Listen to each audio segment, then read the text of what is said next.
So this is the Tell the Truth channel. Everybody is welcome on this channel. This is all about God and what he did for me in my past life and in my future life. The things that he wants people to know, that what he can do, what he did for me, he can do for y'all too. So who all come are welcome. It doesn't matter. Everybody is welcome on this channel. Just sit back and relax and just enjoy yourself. Before we do this, please subscribe and hit the like button. I will appreciate that very much. So one day, let me tell y'all how I moved in this house, in my condo.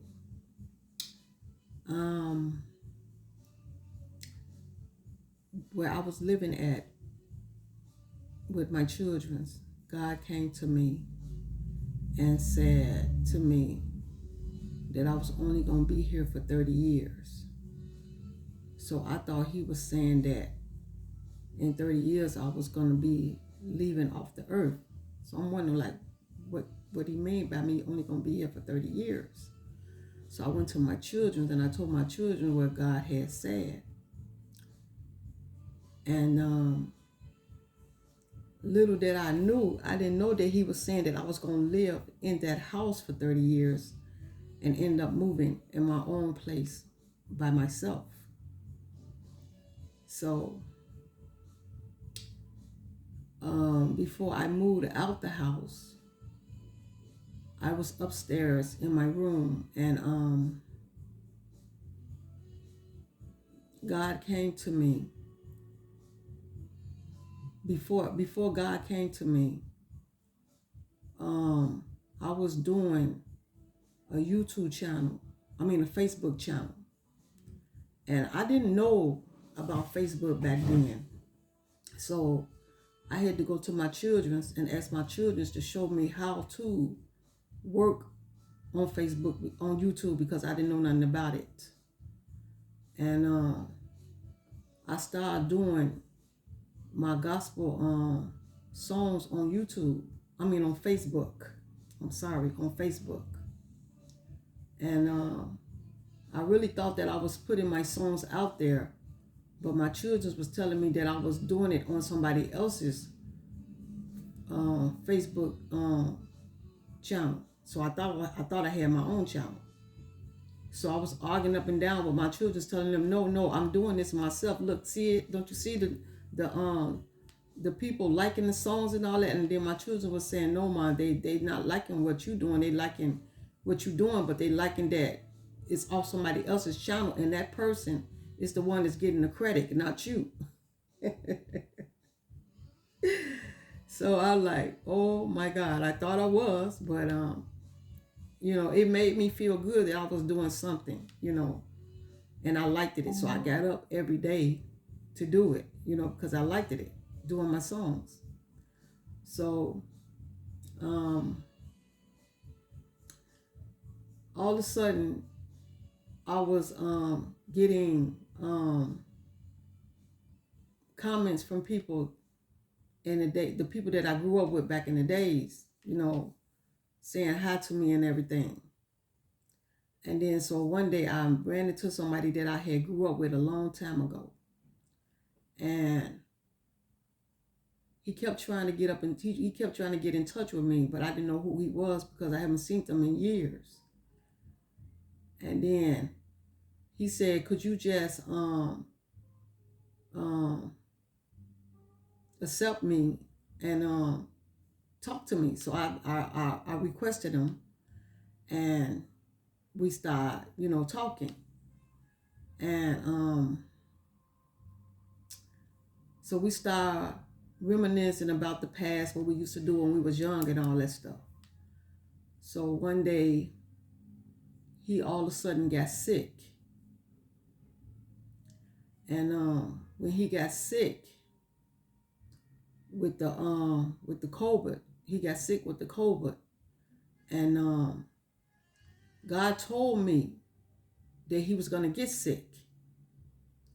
So I went to him and I told him that God told me that he was going to get sick, that he was going to get the COVID. And he said to me, why should I get that? I'm doing everything I'm supposed to be doing. I'm wearing my mask and all that. I'm doing all of that. And I said, well, God said you're going to get it. You're going to get the COVID. And then he said, are you trying to put a curse on me? And I said, why would I do that? I'm just relaying the message. I'm just relaying the message what God telling me to lay. How could I be putting a curse on you and I'm just relaying the message to what God said? So, like a couple of days later, he ended up getting sick. So he came to me and he told me that he was sick, that he had the COVID. And I said, I told you God said you was going to get it.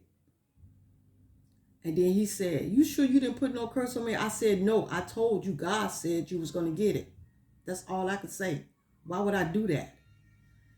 And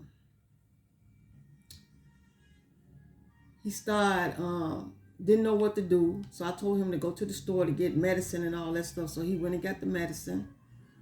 And I didn't hear from him for like a week or two. I didn't hear from him because I wanted to know, was he okay? So I was texting him and stuff to find out that was he okay. And he wasn't responding back to my texts because I guess he was still going through what he was going through. So when he got better, he called me and then let me know that he was doing better and that he was grateful that I did tell him that he was going to get the sickness. And that he was sorry that he thought that I put a curse on him because he realized that he wasn't wearing his mask and stuff like he really supposed to have been wearing it. And that was a warning on God warning him that if he don't take care of himself, this is what's going to happen. So he apologized to me, told me he was sorry, that he grateful that I saved his life because he could have died off that. And I told him that I forgive him on it, because I don't have no anger against nobody, so whatever people think about me or act with me, it doesn't bother me. It don't bother me because I leave it all in God's hands. And I let God deal with whoever tries to say or do whatever they do to me. I just leave it in God's hands. So anyway, I started meeting my other friends. They was coming around and stuff, but I don't have friends, I have associates. And I don't kick it with associates like that. I don't hang with people like that, because I'm that's not me. That's not me. I don't do that. So if somebody say something to me, I'll say something back to them. But kicking it, no, I don't kick it with other people. I kick it with my children's. My children's are my friends. My children's are my best friends. That's why I kick it with my children's. So I don't have friends. And I truly don't have no associates because, like I said, I don't kick it with nobody but my children's. So back then in the day, yes, I had associates back then. But now, no, I don't kick it with nobody. The only person I kick it with is my children's. They are my best friends, my best friend, and I love my children's. And that's why I kick it with my children's. So,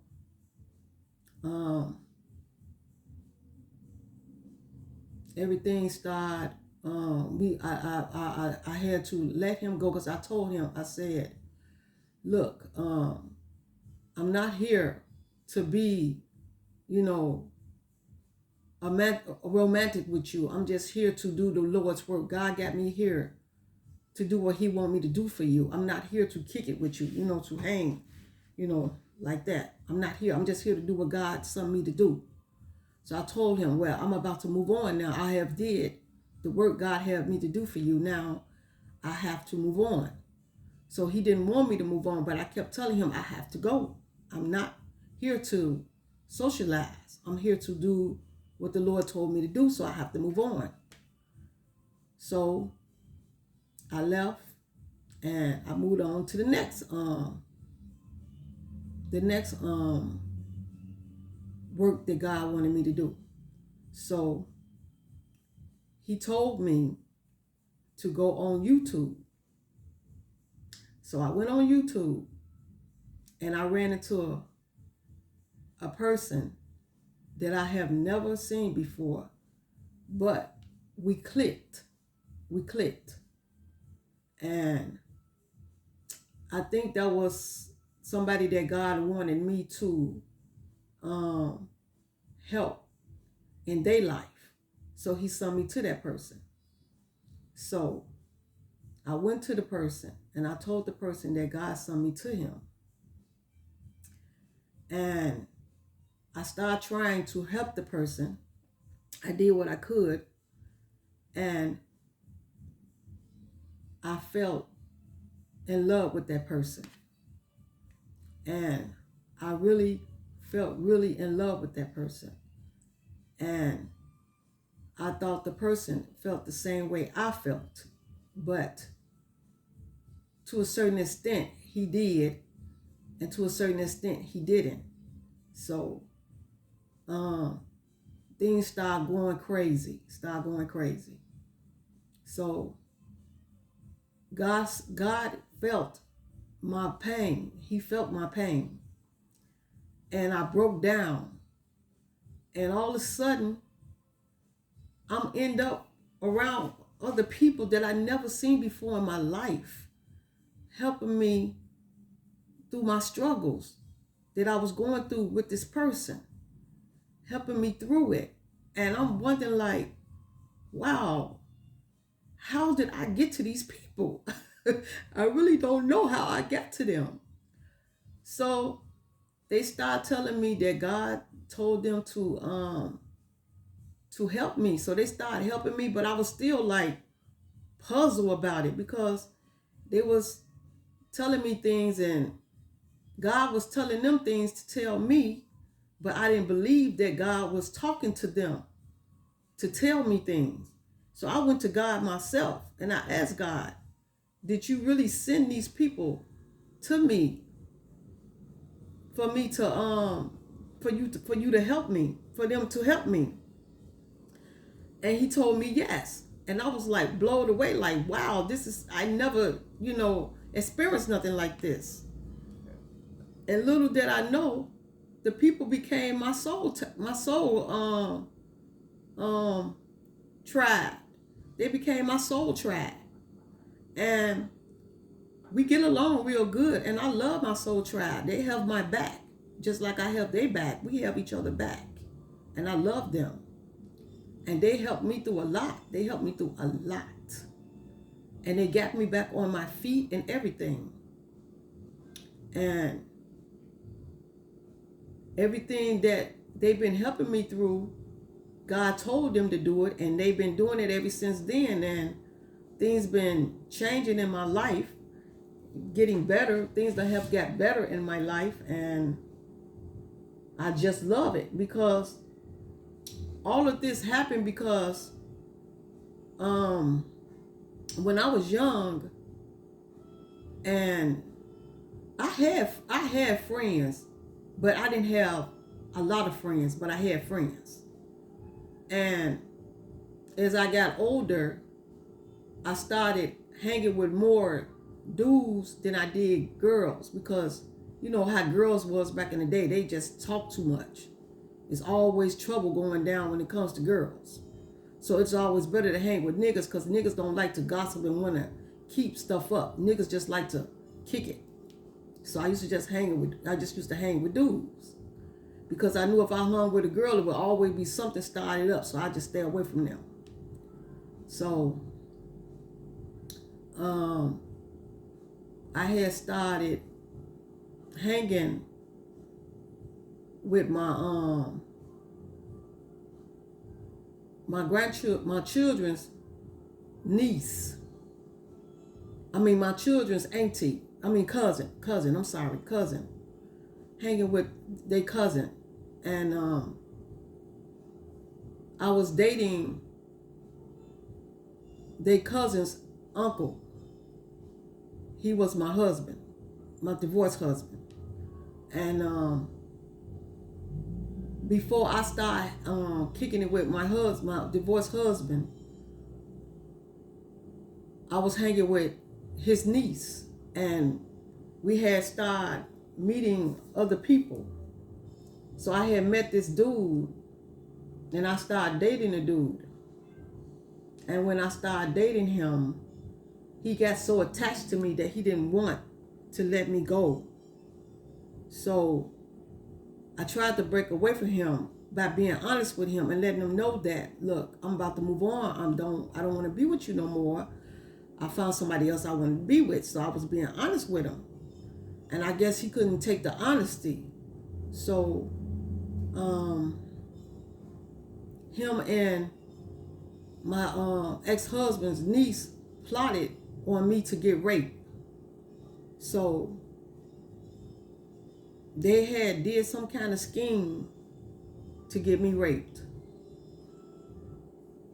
So what happened, I had let her meet one of my friends that I went to school with in high school. So my friend in high school said that she didn't like the vibe about my ex-husband's niece. They didn't like she didn't like the vibe about her. She said something just did not feel right with her. So she didn't like her. So I thought it was just because she was jealous of her. But she wasn't. She just didn't trust her. So one day, my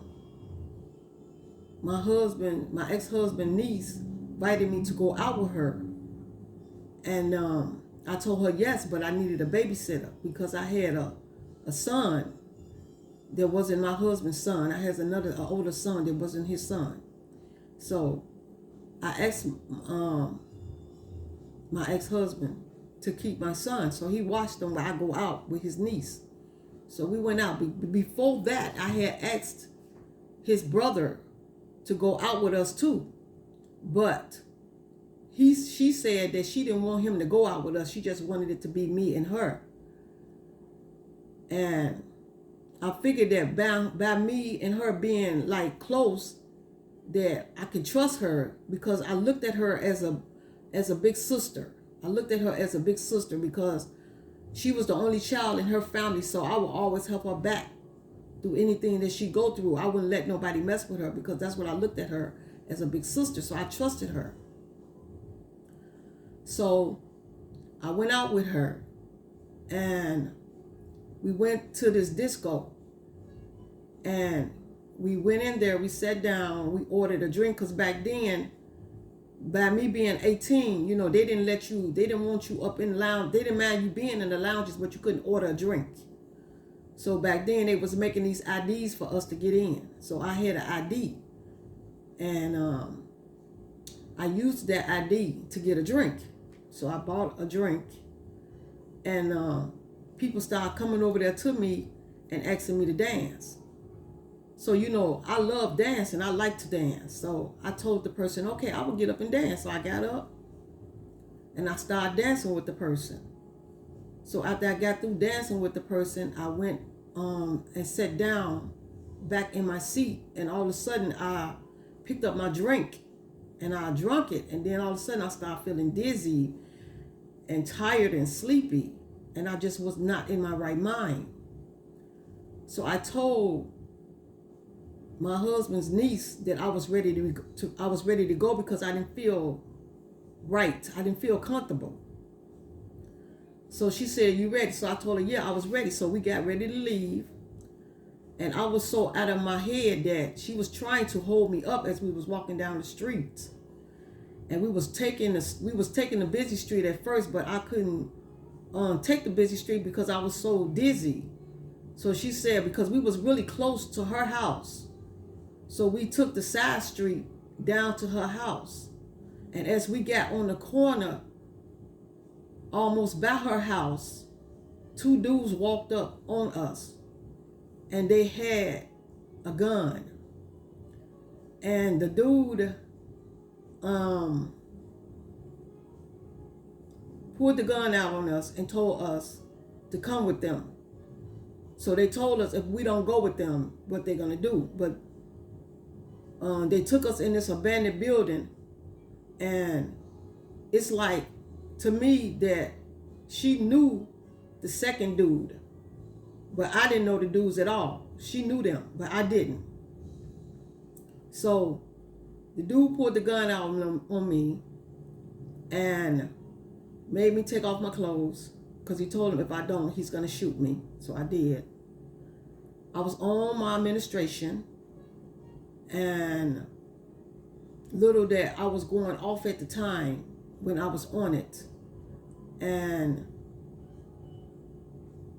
I took off. After he did what he did to me, I picked up my clothes and I ran out of the abandoned building and ran across the street to her grandmother's house. And when I walked in the house,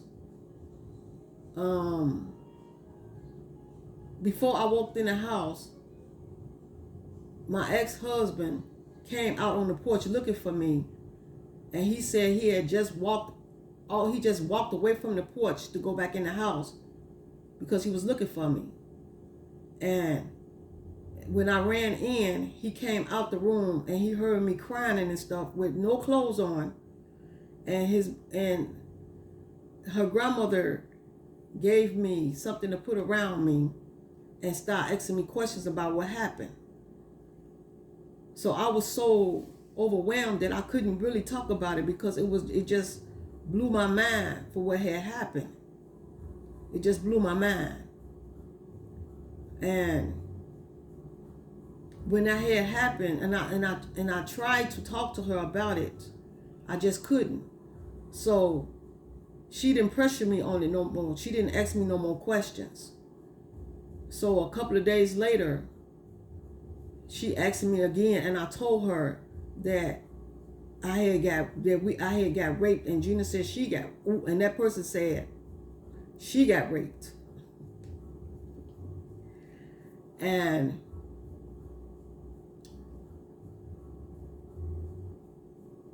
the way she said that it happened to her, it's like she was just laying there enjoying whatever this person was doing.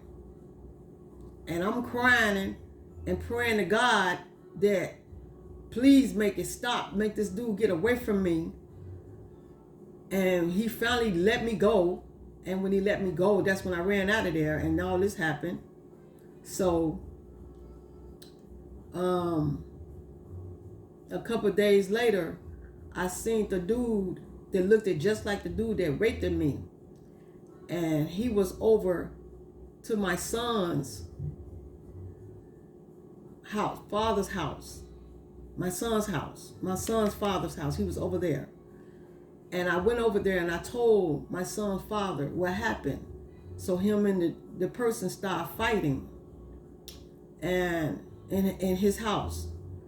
And they called the police. We went down to the police station. The police asked me to press charges. I pressed charges, and I did all of this. And I was so out of my mind that I didn't really realize what I had done, because I think I put a man in jail that wasn't even the one that did anything to me, but he looked like this person. He really looked like him.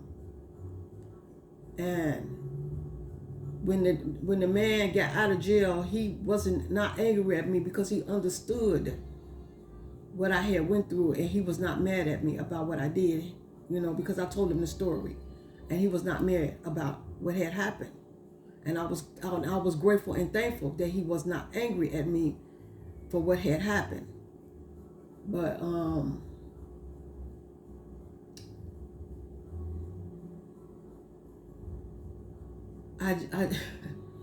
I just didn't know what else to do on that. After that happened, I just didn't know what to do. But I know that God kept telling me in a dream that this was going to happen. God kept telling me that I was going to get raped. He kept telling me. So I was trying to find a way to stop it from happening. I was doing everything in my power to try to stop it from happening. I was staying away from people. I was doing everything I could. But that's when I met this dude, and I had no idea that this was going to be the demon that was going to do this to me. You know, you never know who is a demon and who ain't a demon. You never know, because people look like they look human, but they're not human. You know, they can do things that you never know that they would do. And I was so, you know, like overwhelmed because God was trying to warn me, but I was trying to stop it. But every time you turn around, I lay down and go to sleep. I would see this happening in my dream. He would show it to me in my dream constantly show it to me. And I told my mother and I told my father, but, you know, ain't nothing they could do. I guess it was just meant for it to happen. Because I tried to stop it and it just wouldn't. It happened. It happened. So I know that anybody out there that went through what I went through, I'm sorry that you went through it. But it's better to talk about it and talk to somebody about it. Don't hold on to your tragedy, because it's not going to do nothing but make you suffer more. And you're never going to be able to get over that pain. So it's better to talk about it and tell people what you're going through. Don't keep it to yourself. Because the more you keep it to yourself, the more it's going to keep hurting your soul. And you don't want your soul to constantly keep hurting.